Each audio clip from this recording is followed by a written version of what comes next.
नमस्कार साथियों। आज हम आपके लिए कुछ इम्पोर्टेंट एमसीक्यू लेकर आए हैं जो ग्रोथ एंड डेवलपमेंट से हैं। फर्स्ट एमसीक्यू है हमारा, ए नियोनेटल पीरियड मीन्स। क्वेश्चन क्या कह रहा है कि जो नियोनेटल पीरियड होता है इट मीन्स क्या होता है। Option A baby of age group 0 से 28 days. Option B a baby of age group 0 to 3 months। Option C a baby of age group 0 to 7 days। Option D a baby of age group 0 to 1 year। देखिए question में क्या पूछा गया है, जो neonatal period होता है यह कौन सा टाइम पीरियड होता है। देखिए जब कोई बेबी होता है उसको हम दो तरीके से जानते हैं। सबसे पहला, जब बेबी इनसाइड द यूट्रस होता है उसको प्रीनेटल कहते हैं, प्रीनेटल कहते हैं। और जब बेबी आउटसाइड द यूट्रस होता है, जब वह डिलीवरी के बाद गर्भाशय से बाहर आता है, जन्म लेता है, तो उसको पोस्टनेटल कहते हैं। प्रीनेटल की बात हम आगे किसी क्वेश्चन में करेंगे। सबसे पहले हम जानते हैं पोस्टनेटल के बारे में। पोस्टनेटल में जो फर्स्ट 28 डेज होते हैं इसे नियोनेटल पीरियड कहते हैं। और नियोनेटल पीरियड में भी दो तरीके से हम नियोनेटल पीरियड को जानते हैं। जो फर्स्ट 7 डेज होते हैं उसे अर्ली नियोनेट कहते हैं। उसके बाद 28 दिन तक वह लेट नियोनेट कहलाता है। उसमें 28 डेज के बाद 1 ईयर तक का जो टाइम पीरियड होता है, 28 डेज के बाद 1 ईयर तक का जो टाइम पीरियड होता है इसे इन्फेंट कहते हैं। और 1 to 3 ईयर का जो टाइम पीरियड होता है इसे टोडलर कहते हैं। और 3 to 6 ईयर का जो टाइम पीरियड होता है इसे प्री स्कूल कहते हैं। और 6 to 12 ईयर का जो टाइम पीरियड होता है इसे स्कूल गोइंग एज कहते हैं। तो क्वेश्चन में जो पूछा गया है ए नियोनेटल पीरियड मीन्स तो बेबी ऑफ एज ग्रुप 0 से 28 डेज। तो option A is the right answer. चलते हैं नेक्स्ट क्वेश्चन की तरफ। नेक्स्ट क्वेश्चन है prenatal period of growth consist of. क्वेश्चन क्या कह रहा है, जो प्रीनेटल पीरियड होता है ग्रोथ का उसे क्या कहते हैं। Option A ovum embryo premature infant. Option B ovum embryo foetus. Option C ovum foetus birth. Option D ovum embryo. देखिए सबसे पहले तो जानते हैं जो प्रीनेटल पीरियड कौन सा पीरियड होता है। गर्भ धारण करने के बाद से जन्म तक के टाइम पीरियड को प्रीनेटल पीरियड कहते हैं। और इसमें जो ग्रोथ होती है उसे अलग अलग नामों से जानते हैं। तो सबसे पहले इसमें जो राइट आंसर है वो है ऑप्शन बी, ओवम एम्ब्रियो और फीटस।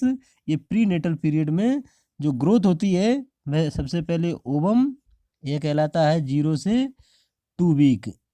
0 से 2 वीक तक का जो टाइम पीरियड होता है उसे ओवम कहते हैं। एम्ब्रियो जो होता है यह 2 वीक से 8 वीक तक का जो टाइम पीरियड होता है यह एम्ब्रियो कहलाता है। और 8 वीक के बाद बर्थ तक, जन्म तक का जो टाइम पीरियड होता है उसे फीटस कहते हैं। तो जो प्रीनेटल पीरियड में जो ग्रोथ होती है वह ओवम, एम्ब्रियो और फीटस यह कहलाती है। तो option B is the right answer. चलते हैं नेक्स्ट क्वेश्चन की तरफ। नेक्स्ट क्वेश्चन है the stage of embryo in which all the body part can be identified is called. Question क्या कह रहा है कि एम्ब्रियो की वह स्टेज जिसमें बॉडी के सभी पार्ट को आइडेंटिफाई किया जा सकता है क्या कहलाती है। Option A gamete. Option B zygote. Option C foetus. Option D egg. देखिए क्वेश्चन में क्या पूछा गया है कि एम्ब्रियो की वह स्टेज जिसमें बॉडी के सभी पार्ट को आइडेंटिफाई किया जा सकता हो। तो बॉडी के सभी पार्ट को आइडेंटिफाई हम जब कर सकते हैं जब बॉडी के सभी पार्ट डेवलप हो चुके हों। बॉडी के सभी पार्ट जो होते हैं वे डेवलप कब होते हैं, आफ्टर 8 वीक। 8 वीक के बाद जो बॉडी के सभी पार्ट होते हैं वे डेवलप होने लगते हैं। तो डेवलप होने के बाद उनको आइडेंटिफाई किया जा सकता है। 8 वीक के बाद की जो स्टेज होती है वह कहलाती है फीटस। तो option C is the right answer. Question में क्या पूछा गया है, एम्ब्रियो की वह स्टेज जिसमें बॉडी के सभी पार्ट को आइडेंटिफाई किया जा सकता है, तो वो होती है फीटस स्टेज। तो option C is the right answer. Gamete जो होता है यह है मेल गेमेट जिसे स्पर्म कहते हैं, और जो फीमेल गेमेट होता है जिसे ओवम कहते हैं। जाइगोट जो होता है स्पर्म और ओवम के मिलने से जायगोट बनता है। एग जो होता है यह फीमेल गेमेट को कहते हैं। क्वेश्चन में जो पूछा गया है option C is the right answer. चलते हैं नेक्स्ट क्वेश्चन की तरफ। नेक्स्ट क्वेश्चन है the period of zygote is. Question क्या कह रहा है, जो जायगोट होता है इसका टाइम पीरियड कितना होता है। Option A from conception of 2 weeks, option B from 3rd week to 2 months, option C from 3rd month to birth, option D ovum of women. देखिए जो जायगोट होता है यह फर्स्ट 2 वीक तक कहलाता है। 0 से 2 वीक तक का जो टाइम पीरियड होता है इसे ओवम या जायगोट कहते हैं। तो ऑप्शन ए जो है फ्रॉम कंसेप्शन ऑफ 2 वीक, गर्भाशय के जो 2 वीक होते हैं इन्हें जायगोट कहते हैं। तो option is the right answer. From 3rd week to 2 month इसे एम्ब्रियो कहते हैं। जो एम्ब्रियोनिक स्टेज होती है वह 3rd वीक से 2 मंथ तक होती है। ऑप्शन सी जो है यह जायगोट के बारे में नहीं बताता है, और ऑप्शन डी जो है ये भी जायगोट के बारे में गलत है। तो ऑप्शन ए जो है वह जायगोट का टाइम पीरियड होता है। तो option A is the right answer. चलते हैं नेक्स्ट क्वेश्चन की तरफ। नेक्स्ट क्वेश्चन है embryonic stage is known as. Question क्या कह रहा है, जो एम्ब्रियोनिक स्टेज होती है वह क्या कहलाती है। Option A from option A 8 week from conception, option B 13 week to 24 week, option C 36 week to 48 weeks, option D 25 week to 26 week. देखिए इसमें हम एक चीज़ दोबारा से समझ लेते हैं। जो ओवम होता है जिसे जायगोट कहते हैं, जो जायगोट होता है वह फर्स्ट 0 से 2 वीक तक उसे जायगोट कहते हैं, और 2 to 8 वीक तक का जो टाइम पीरियड होता है इसे एम्ब्रियो कहते हैं। और 8 वीक के बाद जन्म तक का जो टाइम पीरियड होता है इसे फीटस कहते हैं।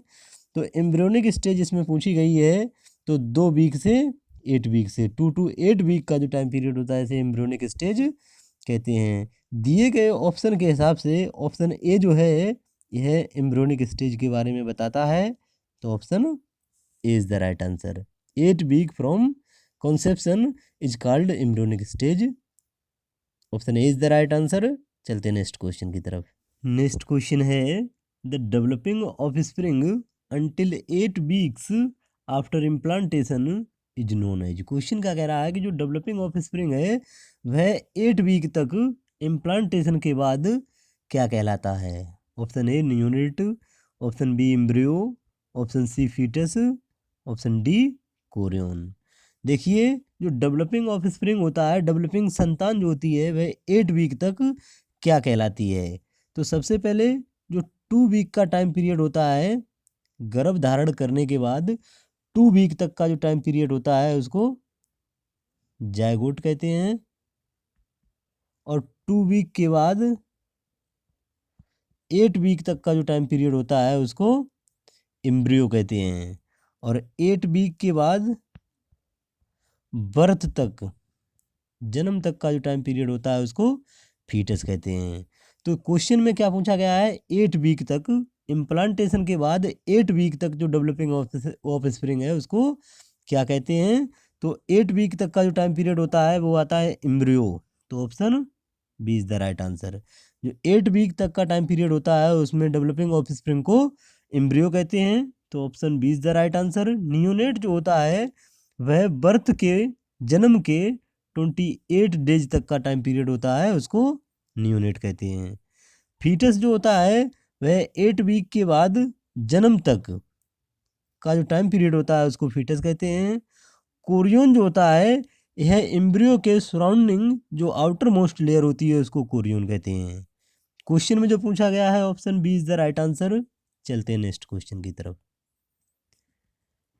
नेक्स्ट क्वेश्चन है 7 weeks after conception the growing structure inside a uterus is now called. Question क्या कह रहा है कि 7 वीक आफ्टर कंसेप्शन गर्भ धारण करने के बाद 7 वीक तक जो ग्रोइंग स्ट्रक्चर है यूट्रस के अंदर वह अब क्या कहलाएगा। Option A zygote, option B embryo, option C foetus, option D neonate. देखिए 7 वीक आफ्टर कंसेप्शन, कंसेप्शन के बाद, गर्भ धारण करने के बाद 7 वीक तक जो ग्रोइंग स्ट्रक्चर होता है वह एम्ब्रियो कहलाता है। जैसा कि हमने पिछले क्वेश्चन में बताया है आपको, जो एम्ब्रियो का टाइम पीरियड होता है वह 2 वीक से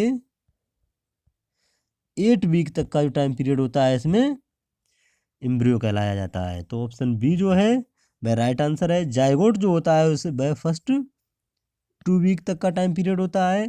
फीटस जो होता है आफ्टर 8 वीक फीटस कहलाता है। नियोनेट जन्म के बाद 28 डेज तक का जो टाइम पीरियड होता है उसे नियोनेट कहते हैं।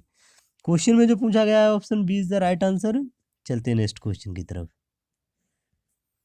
नेक्स्ट क्वेश्चन है the embryo changed into foetus after. Question क्या कह रहा है कि जो एम्ब्रियो होता है वह फीटस में चेंज हो जाता है कब। Option A 2 week, option B 6 week, option C 4 week, option D 8 weeks.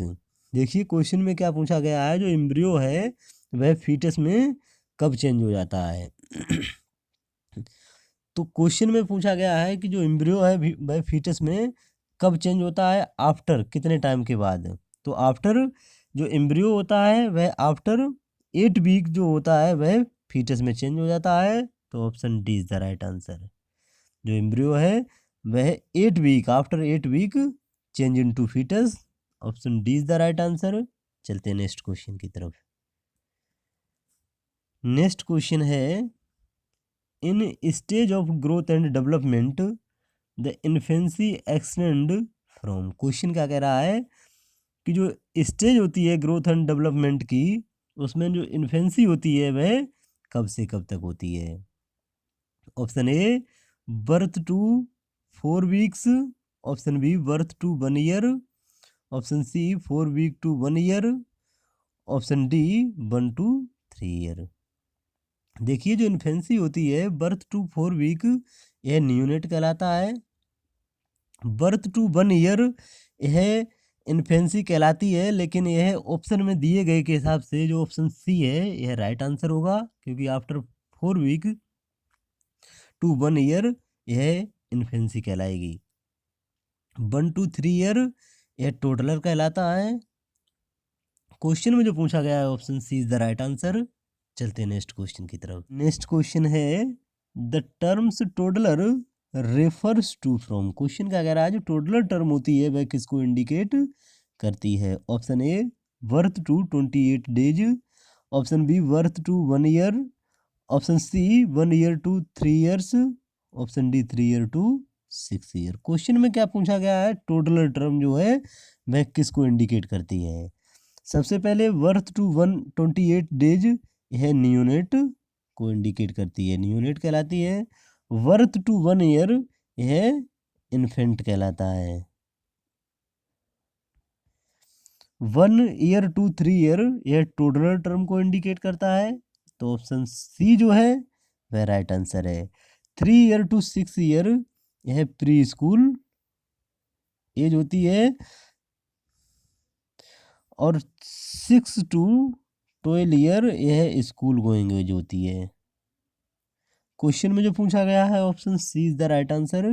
चलते हैं नेक्स्ट क्वेश्चन की तरफ। नेक्स्ट क्वेश्चन है प्री एडोलसेंट एज। क्वेश्चन क्या कह रहा है, जो प्री एडोलसेंट एज होती है वह कौन सी एज होती है। Option A 12 to 14 years, option B 14 to 18 years, option C 13 to 17 years, option D 18 to 21 years. देखिए जो प्री एडोलसेंट एज होती है इसको हम प्री प्यूबसेंट भी बोल सकते हैं, और प्री प्यूबसेंट जो एज होती है वह होती है 12 टू 14 ईयर। तो ऑप्शन ए जो है वह प्री एडोलसेंट या प्री प्यूबसेंट एज कहलाती है। तो option A is the right answer. 14 to 16 year की जो एज होती है इसको प्यूबसेंट बोलते हैं, इसको प्यूबसेंट बोलते हैं। और 16 के बाद 20 ईयर तक की जो एज होती है इसको पोस्ट प्यूबसेंट बोलते हैं। तो प्री प्यूबसेंट या प्री एडोलसेंट, यह 12 to 14 ईयर एज कहलाती है। तो ऑप्शन ए जो है वह राइट आंसर है। चलते हैं नेक्स्ट क्वेश्चन की तरफ। नेक्स्ट क्वेश्चन है development in children refers to one of the following. Question क्या कह रहा है कि जो डेवलपमेंट होता है चिल्ड्रन में वह नीचे दिए गए में से किसको इंडिकेट करता है। Option A increase in size of the body parts, option B increase in intracellular substance, option C qualitative changes and progressive increase in the skill and capacity to function, option D quantitative changes in the body. देखिए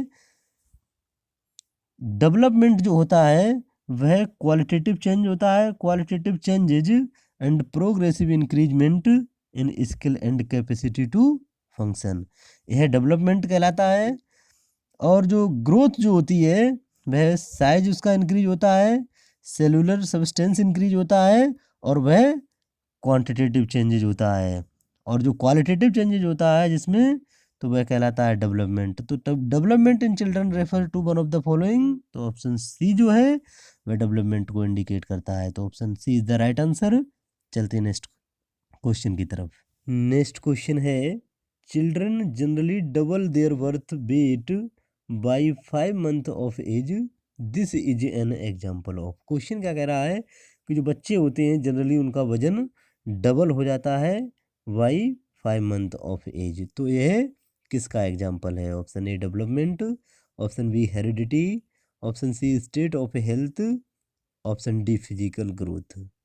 देखिए जो बच्चे का जो physical size होता है वह increase हो जाता है, मसल और बहुत से इंटरनल ऑर्गन जो होते हैं बॉडी के उनका साइज और वेट इंक्रीज हो जाना यह फिजिकल ग्रोथ का एग्जाम्पल है। तो ऑप्शन डी जो है वह राइट आंसर है। डेवलपमेंट जो होता है यह क्वालिटेटिव चेंजेज होता है और जो फिजिकल ग्रोथ होती है यह क्वांटिटेटिव चेंजेज होता है।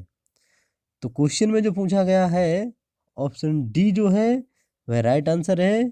चलते हैं नेक्स्ट क्वेश्चन की तरफ। नेक्स्ट क्वेश्चन है the development start with head and gradually proceed to the tail portion, this principle of development is called. Question क्या कह रहा है कि जो डेवलपमेंट होता है वह हेड से स्टार्ट होकर ग्रेजुअली यानी धीरे धीरे टेल पोर्शन की तरफ प्रोसीड होता है। तो यह प्रिंसिपल डेवलपमेंट का क्या कहलाता है। Option A cephalocaudal development, option B proximodistal development, option C general to specific, option D according to age. देखिए जो डेवलपमेंट हेड से स्टार्ट होकर टेल पोर्शन की तरफ प्रोसीड करता है तो यह सिफेलोकोडल डेवलपमेंट कहलाता है। तो option is the right answer. Cephalo मतलब हो गया हेड और कोडल मीन्स होता है टेल पोर्शन। तो सिफेलो मीन्स हेड और कोडल मीन्स टेल। इसमें क्या होता है जो बच्चे का विकास होता है वह सबसे पहले हेड की तरफ होता है और हेड और नेक को कंट्रोल करता है, उसके बाद आर्म्स और उसके बाद लेग को कंट्रोल करता है। और प्रोक्सिमो डिस्टल डेवलपमेंट में क्या होता है, प्रोक्सिमो मतलब होता है प्रोक्सिमो नियर टू सेंटर और डिस्टल का मीन्स होता है टुवार्ड द आउटसाइड। इसमें क्या होता है बच्चे का विकास जो होता है जो सेंट्रल स्पाइनल कॉर्ड की तरफ होता है, सबसे पहले स्पाइनल कॉर्ड का डेवलपमेंट होता है और स्पाइनल कॉर्ड के बाद आर्म्स एंड लेग और उसके बाद फिंगर्स की तरफ होता है। तो ये प्रोक्सिमो डिस्टल डेवलपमेंट कहलाता है। हेड टू टेल पोर्शन की तरफ डेवलपमेंट होना यह सिफेलोकोडल कहलाता है। तो ऑप्शन ए जो है वह राइट आंसर है। चलते हैं नेक्स्ट क्वेश्चन की तरफ। नेक्स्ट क्वेश्चन है what is the ratio between upper and lower segment of body at birth as measured from symphysis pubic. क्वेश्चन क्या कह रहा है कि जो रेशियो होता है अपर और लोअर सेगमेंट का जन्म के समय अगर सिम्फाइसिस प्यूबिक से मेजर किया जाए तो कितना होता है। Option A 1.7 ratio 1.0, option B 1.3 ratio 1.0, option C 1.0 ratio 1.0, option D 1.0 ratio 1.3। देखिए जो बर्थ के समय बेबी का जो रेशियो होता है अपर सेगमेंट और लोअर सेगमेंट का, जैसे माना यह बॉडी का अपर सेगमेंट है और यह बॉडी का लोअर सेगमेंट है। जो लोअर सेगमेंट बर्थ के समय सिम्फाइसिस प्यूबिक से अगर मेजर किया जाए तो यह 1.0 होता है और अपर सेगमेंट जो होता है यह 1.7 होता है। तो जो बर्थ के समय यानी जन्म के समय जो रेशियो होता है वह 1.7 रेशियो 1.0 होता है। तो option is the right answer. 1.3 ratio 1.0 यह 3 ईयर की एज पर हो जाता है और 1.0 रेशियो 1.0 यह 10 ईयर की एज पर हो जाता है। लेकिन बर्थ के समय जो होता है रेशियो अपर सेगमेंट का और लोअर सेगमेंट का वह 1.7 रेशियो 1.0 होता है। जो लोअर सेगमेंट होता है लेग पोर्शन जो होता है इसकी ग्रोथ कम होती है compare to upper segment of the body. अगर बॉडी का अपर सेगमेंट जो होता है उसकी ग्रोथ ज़्यादा होती है अगर लेग से कंपेरिजन किया जाए तो, क्योंकि लेग की ग्रोथ जो होती है इंट्रायूट्राइन लाइफ में कम होती है। इसलिए जो लोअर सेगमेंट होता है वह 1.0 होता है और जो अपर सेगमेंट होता है वह 1.7 होता है। तो ऑप्शन ए जो है वह राइट आंसर है। चलते हैं नेक्स्ट क्वेश्चन की तरफ। नेक्स्ट क्वेश्चन है developmental changes that occurs across all stage of life is known as. Question क्या कह रहा है जो डेवलपमेंटल चेंजेज होते हैं जीवन की सभी स्टेजेज में तो वह क्या कहलाते हैं। Option A early stage approach, option B life cycle approach, option C maturity approach, option D life experience approach. देखिए जो डेवलपमेंटल चेंजेस जो होते हैं all stages of the life में तो वह कहलाते हैं लाइफ साइकिल अप्रोच। तो option B is the right answer. Developmental changes occur across all stage of the life is known as life cycle approach. Option B is the right answer. Thank you. खुश रहो, मस्त रहो, मेहनत से पढ़ते रहो। जानकारी अच्छी लगी हो तो कमेंट में ज़रूर बताना।